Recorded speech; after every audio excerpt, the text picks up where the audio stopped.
Hi students, welcome to plus one computer class. So we are discussing about principles of problem solving, how we are solving problems using computer. So in the previous video we discussed the different phases in programming, that is coding of the program, how we are creating source code. After that, translation, how we are translating source code into object code with the help of compilers. Then after that, debugging, removing bugs from program. Okay, during the debugging procedure, we are identifying logical error and also syntax error. Okay, all these we already seen in the previous video. Then in this video, we are going to discuss the remaining two phases of programming. First one was execution and testing. After that, documentation. Then we will discuss sample algorithm and also flowchart, and also we will discuss the price performance ratio or the time management of algorithms. Okay, so we will start with our next phases in programming, that is execution and testing. Execution and testing. Execution and testing. So we know the different phases of programming. Phases of programming started with problem identification. First phase is problem identification. Second one, preparation of algorithms and also flowchart. Preparation of algorithms and flowchart. Third one is program coding, how we are creating source code with the help of high-level language programs like C, C++, Java, any kinds of language we can use for the preparation of source code. Then after that, so program coding, then next one is translation. You know, computer only understood binary language. So the whichever language we are using, that means whichever high level language we are using, all that high level language programs we want to convert into machine level language. So with the help of compiler or interpreter, we can convert source code into object code. That is happening in translation step. After that, while we are performing translation, there will be chance of errors. Definitely there will be chance of errors. So we can remove that error through debugging procedures. Okay, so that is the next step, debugging. Removing and identifying bugs from the program is known as debugging. So during the debugging procedure, we can rectify two kinds of errors. First error is logical error and second error was syntax error. Syntax error means that means if any kinds of mistake in the program syntax, it will lead to syntax error. Then logical error means it is due to improper program planning. Okay, if any mistake in the program planning, for example, infinite loop is an example for logical errors. After that, or after removing all the errors from the program, we can perform execution and testing. Execution and testing means we are executing the program to check the result. Then after that, testing also present. We can apply one or more value to check the result. Okay, you want to check whether your program is applicable to all the values, and we can check the accuracy of the results also. For that purpose, we are using testing. Okay, execution means, you know, when we are preparing a program or algorithm or flowchart, whatever it is, the main aim is program coding. Okay, with the help of algorithm and flowchart, we are preparing program code. After preparing program code, you want to execute that program. So once we are executing the program, we will get the output, because for that output we are creating programs. So you want to check whether the output is correct or not. To check the clarity or accuracy of the output, we are performing testing. Okay, so testing means we can apply one or more sample values and we can check whether all the values are giving proper results or not. Okay, then at the execution time, there will be one chance of one kind of error. That error is known as runtime error. Okay, during the execution procedure, there will be chance of one kind of error. That error is known as runtime error. For example, we are going to divide two numbers, A by B. So at the execution time, you want to input values for A and B. So I am inserting value of A is equal to 5 and value of B is equal to 0. Okay, what will be the answer of 5 by 0? Is there any value present for 5 by 0? Division by 0 is not, that means it is not divisible. That means division by 0 is not predictable and this is an invalid operation. So this kind of error we can rectify only at the execution time. These kinds of errors are known as runtime errors. Okay, so these kinds of errors are known as runtime error. Clear? So at the execution time, we can identify one kind of error. That error is known as runtime error.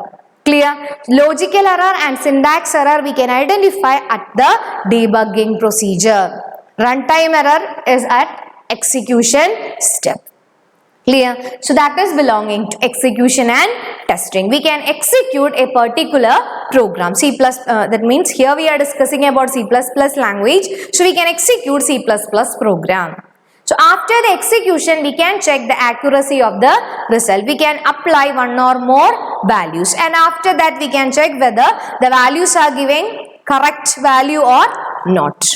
Okay, I think it is clear. Execution and testing. Runtime error, then testing. Then next one. The last phase in program is documentation. Last phase in program is documentation. Documentation means we can create a program. C++ program we can create. Then after getting the output, suppose we can use that program for future reference. Okay, anyone will check your program. Then after writing the program, we can prepare an internal documentation. Internal documentation means we can write the entire description of the program in a printed format. For example, which are the variables we are using in the program and for what purpose we are using that program, whatever it is, everything we can include in the program itself. Okay, in a printed format, hard copy format. So this kinds of hard copy document is known as internal documentation. Internal documentation. That kind of documentation is known as internal documentation. After that, you know, internal documentation means it is a part of hard copy device. Hard copy means definitely in printed format. So for the future reference, we are using this hard copy. Okay, in your textbook it is already given. A computer language is used to communicate between user and computer. You know, to interact with the computer, we are using computer language. A human being who writes the program is to be familiar with a language that is understandable to computer. That means whatever we are writing, that should be understandable to computer. For example, whichever program we are using, that we are converting it into machine readable format. Then documentation means we can write comments in the source code as a part of documentation. So inside the source code, we can write comments. Then why we are using comments? It is we can write comments in the source code as a part of documentation. It is known as internal documentation. It helps the debugging process as well as the program modification at later stage. The logic that we applied in the program may not be remembered when we go through the on program at a later stage. Besides, the program written by one person may need to be modified by some other person in future. If program is documented, it will help to understand the logic that we applied. Okay, so when we are including comments, then we can easily identify the logic that we applied in that program. So for future reference, when we open this program, we will not identify the variables and for what purpose we are using that program. So all these when we documented as a comments. Comments means non-executable part of program is known as comments. So when we included that in along with the source code, then it will be helpful for later use. Clear? So that kind of documentation is known as internal documentation. Okay, that kind of documentation is known as internal documentation. And one more documentation is there, that is external documentation. External documentation. So there are two kinds of documentation is present. First documentation is internal documentation and second one is external documentation. External documentation means writing comments in program is only a part of documentation. Another version of documentation is the preparation of system manual and system user manual. These are hard copy documents that contain functioning of the program, its requirement, etc. For example, if we are using comments in along with the source code, non-executable part of source code.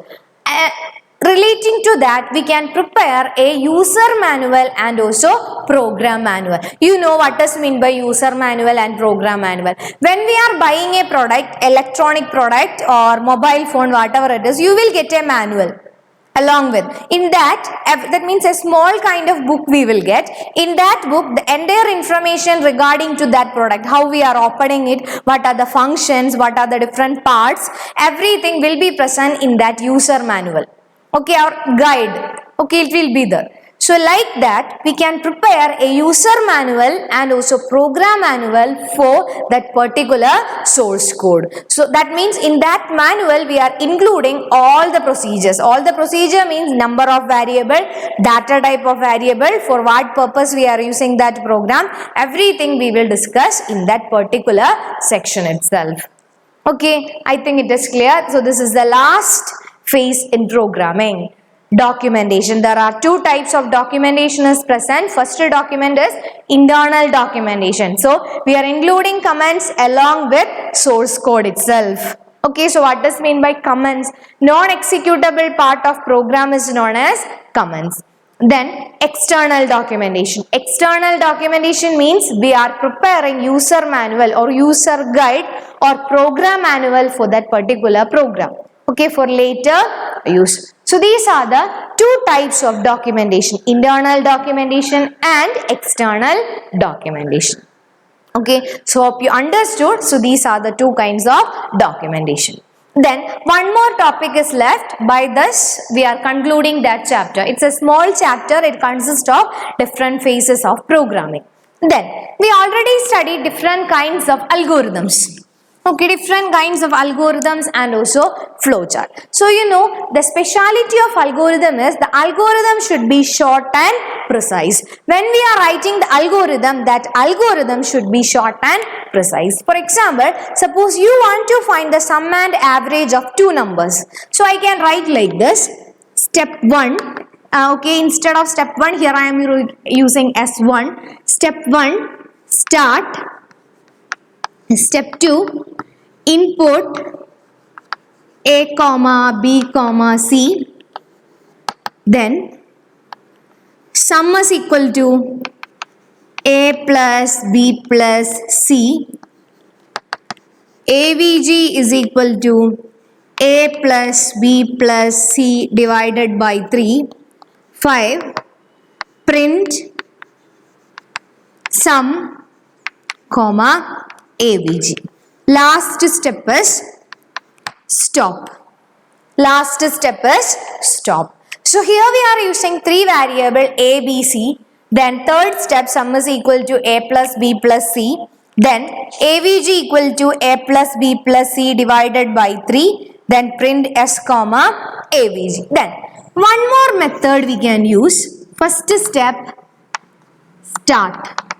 Step 2, input A, B, C. 3. Sum is equal to A plus B plus C. 4. AVG is equal to sum by 3. 5. Print sum comma AVG. Step 6. Stop. Then, what is the difference between these two algorithms? Actually, it is same. Both the algorithm we used to find the sum and average of 3 numbers.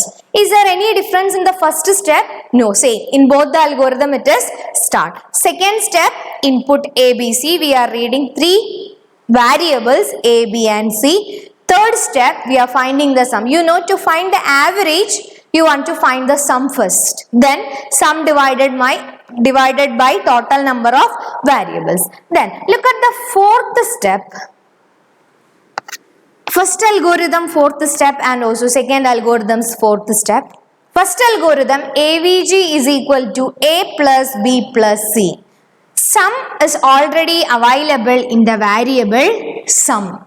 Okay, so when we are adding these two numbers A plus B plus C, the answer will be at this variable sum. So you don't want to add these three variables again, because the final result is already available at the variable. You don't want to add that number or variable separately. Okay, so because the answer will be available at sum itself, you don't want to add. But here in this, AVG equal to A plus B plus C.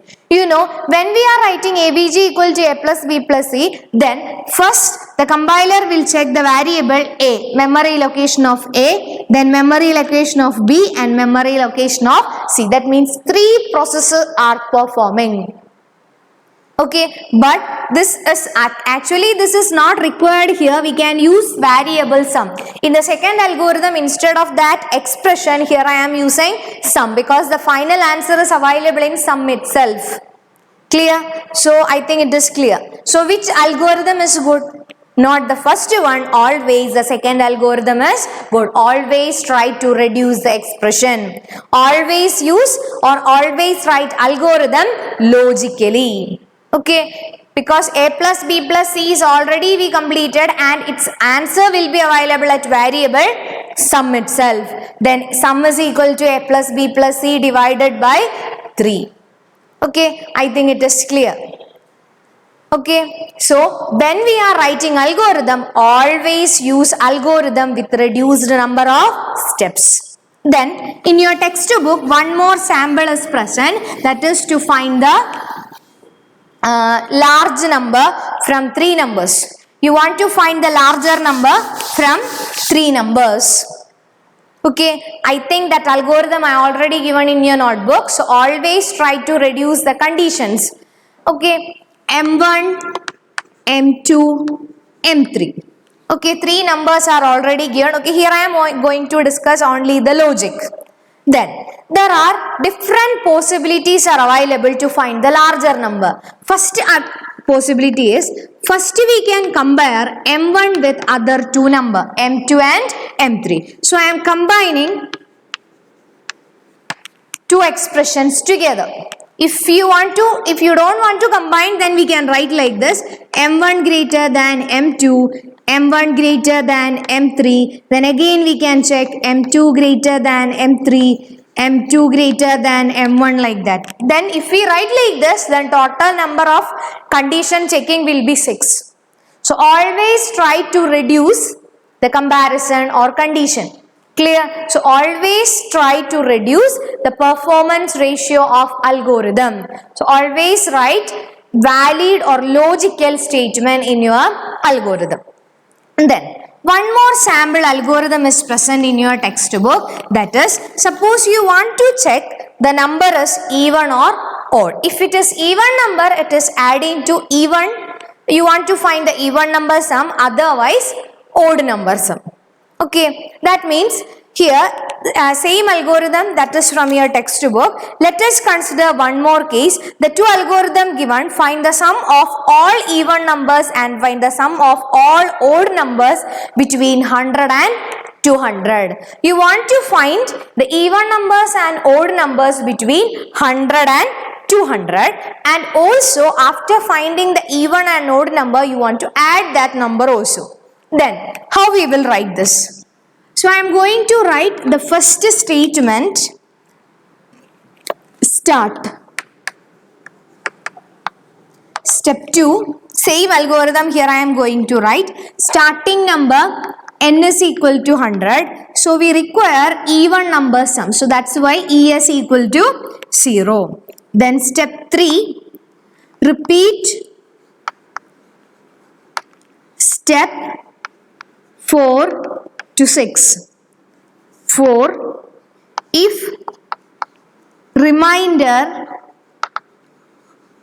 of n by 2 equal to 0, then 5.